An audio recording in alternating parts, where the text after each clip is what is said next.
Here. Mr. Rudy? Here. Ms. Good? Ms. Good. Here.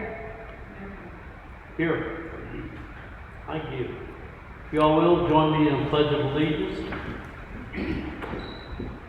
I pledge allegiance to the flag of the United States of America and to the republic for which it stands, one nation, under God, indivisible, with liberty and justice for all.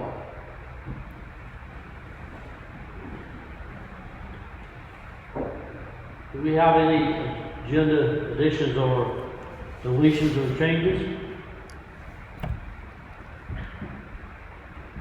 Alrighty, we have no visitors tonight, so we'll skip on to the remarks from the mayor. The only thing I have to say is this is a new horizon for us. It's forced on us, but we will get through it. So I have remarks by the council members now.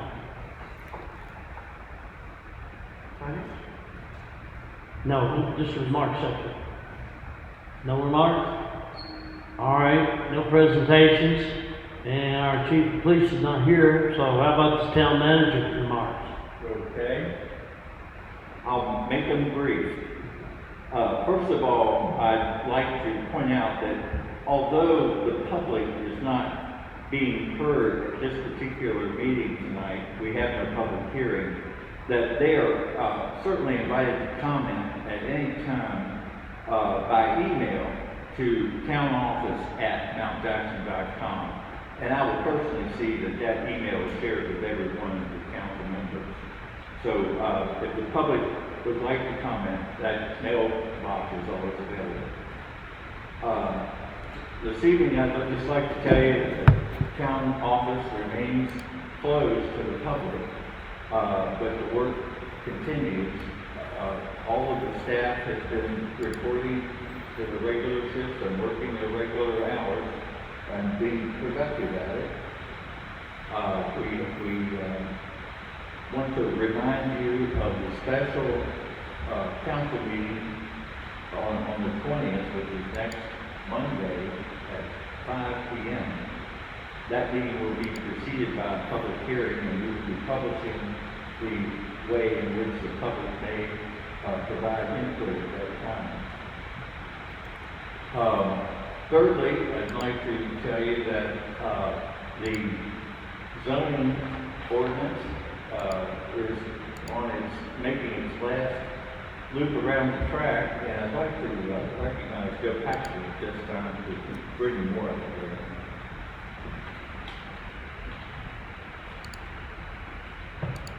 For those of you that sat in on the last zoning ordinance meeting we had with the ordinance committee, we'll be glad to know that I received at 5 o'clock today the last version and ready to go out to council with copies of memos explaining the highlights. And so what I'm going to do is review that tomorrow and send it out to everyone on the planning commission and council.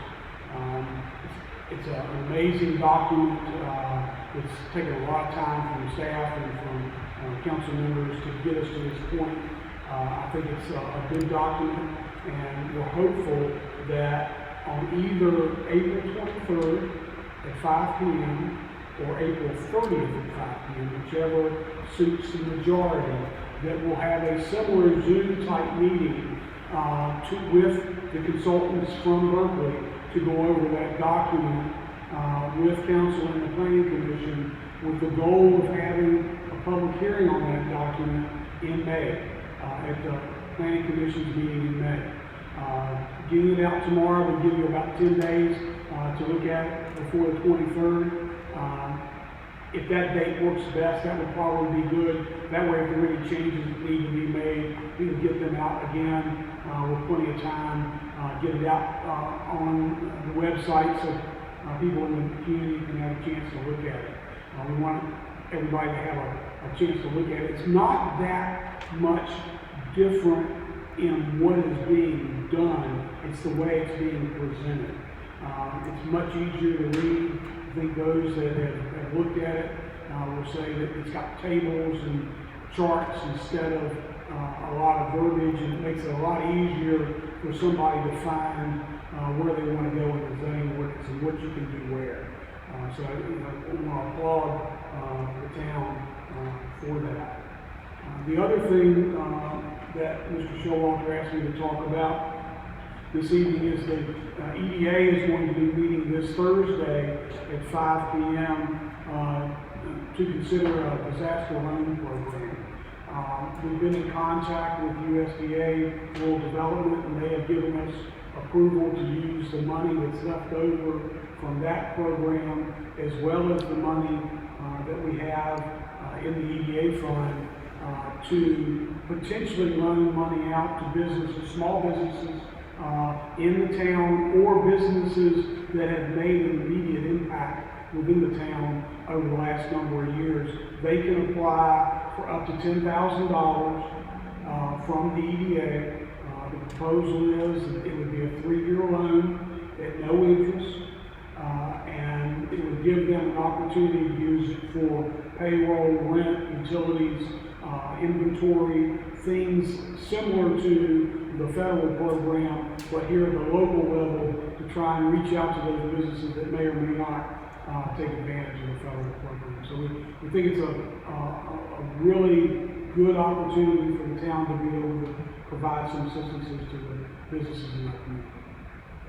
That'll be this Thursday at 5 o'clock, and you'll be able to see that as well. It will be a Zoom meeting, and will be also available on YouTube. Any questions? Thank you, Joe. All right, committee reports. We got finance. Thank you, Mr. Mayor. I've got item number 4 under new business, but met with the staff, and this coronavirus thing is having an impact. We're not sure how severe it will be on our current budget year. So anticipation is we may be having a budget amendment for our current fiscal year. That would be public here introduced in May. We'll have better numbers in May, whichever if we have to use or not. We've done it a couple of years ago. We had introduction in May, public hearing in June, and we last year we worship. Staff will have more information in time for the May council. That's it. Thank you, Mr. Mayor. Thank you. Ordinance committee. Nothing at this time, sir. Personnel, No report at this time. public safety. They had a police report for March. They had 838 calls, 2 down for February. There were 6 criminal offenses, 3 cleared by arrest, 2 closed, and 1 still under investigation. There were 630 extra patrol and property checks. They found 4 open doors to windows in 4 different locations. All righty, thank you. Public services. There's only a little that I'd like to mention this evening. For the month of March, we were only at 43% capacity for sewer, plant treatment. And in March, we have had a significant change in the amount of water usage by about 4 million gallons, because we have leaks to take care of. So it's causing us to have a lot of expense from unused water that's already been treated, and it was significant for the month prior to March. That's all I have to add. Thank you. Thank you. Public properties. Nothing to report. Thank you.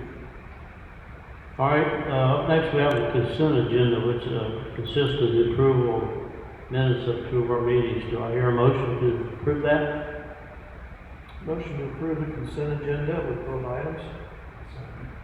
All right, motion made and second. Do we have a vote? Ms. Fox? Yes. Ms. Miller?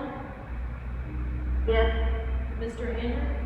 Mr. Shepherd? Yes. Mr. Rudy? Yes. Ms. Good? Ms. Good, Yes. Ms. Miller. Yes, she already got it. Oh, you did, great. Thank you. Thank you. Okay, with no old business, we'll go right to new business. And we had a request tonight, for, Megan Katz to speak about the, adoption of a resolution for the Special Education Advisory Committee. I'm gonna ask Mr. Showalter if he'll brief us on that. Okay, the Shenandoah County Public Schools Special Education Advisory Committee is spearheading an awareness effort in order to educate parents, professionals, and the general public about autism and its effects. If you recall, last year, the council undertook to designate April as National Autism Awareness Month. And again, this year, our town clerk has prepared the resolution to again designate April 2020 as National Autism Awareness Month. And that resolution is put before you.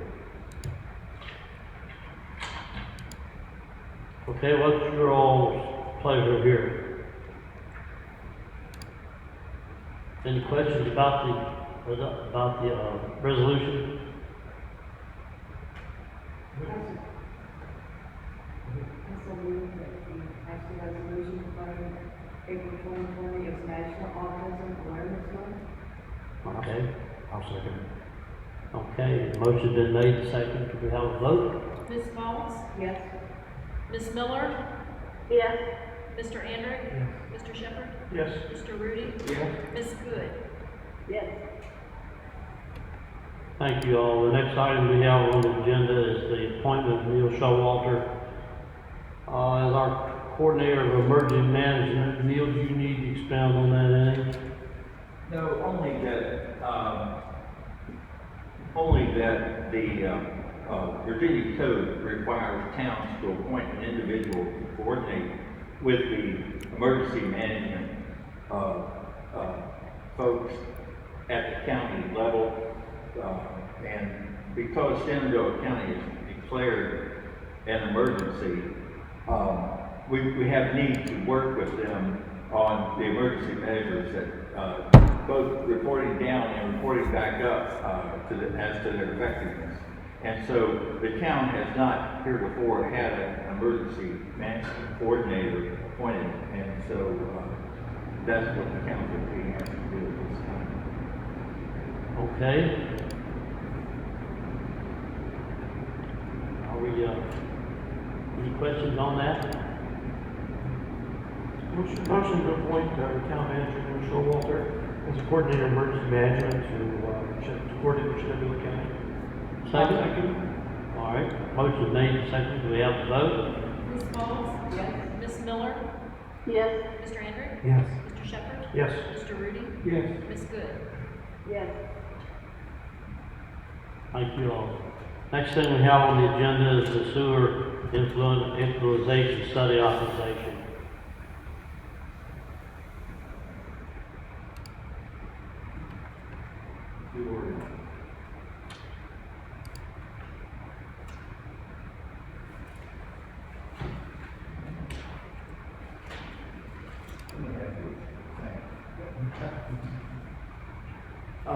As I've reported to you earlier, we've been asked by the DEQ to provide an explanation for some high effluent output readings that we had from our sewer plant. Some of the contaminants were in violation of our permit. Our professional engineer and our utilities director worked together to bring that situation under control, but the DEQ is interested in what the town intends to do to help protect that from happening again. And one of the suggestions that we made in a follow-up conference call with them was that we would like to do an engineering study to add a process of equalization to our sewer process. That gives us a little more lead time to react to a change in the chemical composition of the influent into the plant so that we can adjust our process with additives or, in some cases, remove the additive, to be able to process that changed input more easily and keep within the limits of our permit. Now, Mr. Mangum of Mangum Consulting has worked with us for several years. You've met that man. He's been here to present our pre-treatment ordinance just a few months ago. He would like that $16,000 to prepare an engineering report where he would study our system. He would study the records of the influent, and he would try to make a professional determination if it would be cost justifiable for us to add that process to our sewer plant. It would be an expensive addition, and frankly, it deserves a good going over before we decide to take what would be a shot in the dark if we did not have this study. So I would, he wants, I think I said 16,000, it's actually 12,000, 340, yeah.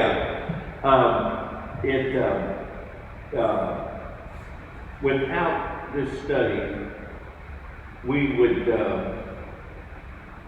need to reconsider our response to EQ about what we're going to do about it. And secondly, we would want that information before we ever blindly just went in there and added that expensive process to our sewer process. So the staff is asking you to permit me to accept Mr. Mangum's proposal for this preliminary engineering report. Yes. Is most of this coming from I believe, and I've been exposed to it after the fact, but I believe it was determined that the event occurred not directly as a result of something they did. Actually, they helped the system because they put a lot of water into the system. And what happened was that there was some cleaning done with an ammonia product that because of the concentration of that vis-a-vis the amount of flow in the system, and that's why they want to try to put this balancing system in there to try and balance that out. The flow is what created the drop in Bowman's flow at the same time that this contaminant being in the system is what caused us to go a little bit over in the early months of spring of last year. And so we're trying this is one option that Mr. Mangum proposed to help the town keep from that happening. One of the good things is that these types of systems often can get grant funding as well. It's not 100% grant funding, but you can get significant grant funding for these types of systems. And my cover memo, and you'll see it here in his memo as well. Point number 3 was to determine the potential amount of grant funding available. And he told me in a phone conversation that he is actively working on the system now, but that is getting some grant funding for April 3rd.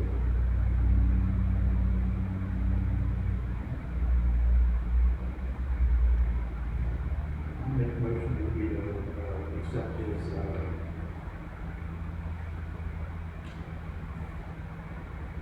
preliminary engineering plans. Preliminary engineering report, right? All right, motion's been made, is there a second? I'll second. Motion's been made and seconded, could we have a vote? Ms. Pauls? Yes. Ms. Miller? Yes. Mr. Henry? Yes. Mr. Shepherd? Yes. Mr. Rudy? Yes. Ms. Good? Yes. Thank you. Thank you. All right, the next item is the budget introduction to set the public hearing. you want to speak about that anymore, or is that you, Rod? I'll take it, Mr. Mayor, if I All may. right. This is our annual budget. Staff prepared a very complete packet that you got on Friday evening. Our budget this year is going to be just a little over $6 million is what staff is proposing. We anticipate having a review meeting prior to our May council meeting, which will give you all time to read through all this documentation and have your questions lined up for staff to see what you think about ordinances on there. One interesting thing we're doing, staff is proposing on this, is we pretty much have to raise our water rates every year, just a little bit each year. And our trash contract requires a higher price this coming year. What we're proposing to do, however, is not pass those increases on to our constituents until January 1st. Gives a little bit of a breather time in these difficult economic times. It's not going to make a big difference, but will make a little bit of difference, we hope. So, anyway, so I'd like to introduce our ordinance 05-2020, our budget for the coming fiscal year, and set a public hearing for our council meeting on May 12th at 7 p.m.